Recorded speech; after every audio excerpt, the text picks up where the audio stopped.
আমার পরিবার হারিয়েছে যে রহমত চেয়ারম্যান, তার ভাতিজাকে ক্রসফায়ারের শিকার হয়েছে। আমার ইউনিয়নে আমার আরেকটি কর্মী বাঘা, তাকে নির্মমভাবে হত্যা করা হয়েছে। এখানে মঞ্চে যারা আমরা বসে আছি এমন কোনো ব্যক্তি নাই যারা বাড়ি ছাড়া গৃহ ছাড়া হয় নাই। এই জাহাঙ্গীর বলেন, এই কমিশনার বারেক বলেন, তারাও জেলখানায় গিয়েছে। আমার স্ত্রী পাপিয়া, তার নামে 80টা মামলা হয়েছে। সে 6 মাসের অধিক সময় ঢাকা কারাগারে বন্দী ছিলেন।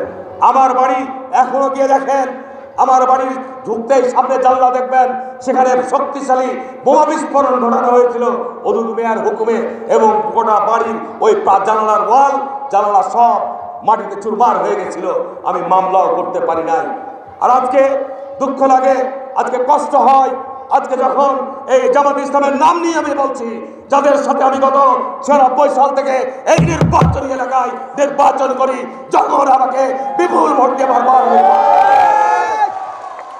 কাকে হুমকি দেন, কাকে ধমক দেন, কাকে দেখে নিতে চান? এত বড় আসপর্দা কোথায় পেয়েছে? আমি কোনো নাম নিয়ে কথা বলি নাই। বাংলাদেশের পার্লামেন্টে 2018 সালে ছিলাম। আপনি বলেছেন জনাব নজরুল ইসলাম, আমি নাকি আওয়ামী লীগের সাথে আঘাত করে ওই নির্বাচনে বিজয়ী হয়েছে। কেন সেই নির্বাচনে নুরুল ইসলাম বুলবুল নির্বাচন করে নাই? 74,000 ভোটে আমার সাথে হেরেছে। কেন আপনি নির্বাচন করেন নাই মেয়রে?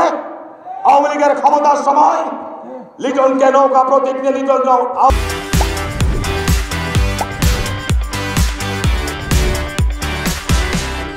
প্রার্থী ছিল না, তাকে পরাজিত করে আপনি বিজয়ী হন নাই।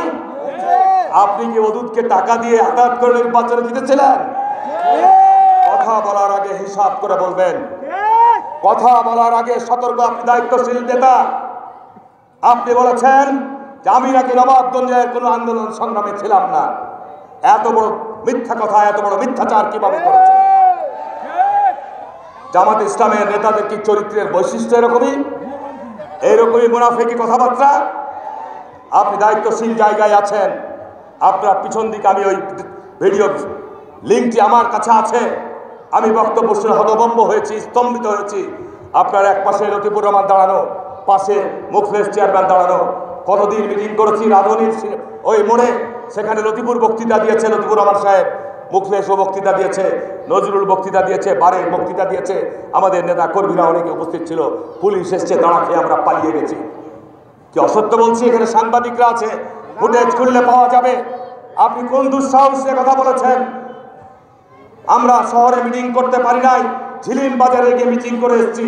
আমি শহরে মিটিং করতে পারি নাই, বালিয়াডাঙ্গার পালসা থেকে মিটিং করে এসেছি, একই সাথে মিছিল করেছি। আর আপনি বলে দিলেন যে আমি এই আন্দোলনের সময় আমি ছিলাম না। কতটি মামলা হয়েছে, কতটি মামলা আজকে উচ্চ আদালত থেকে স্টে করেছি, আপনি কি জানেন সেটা?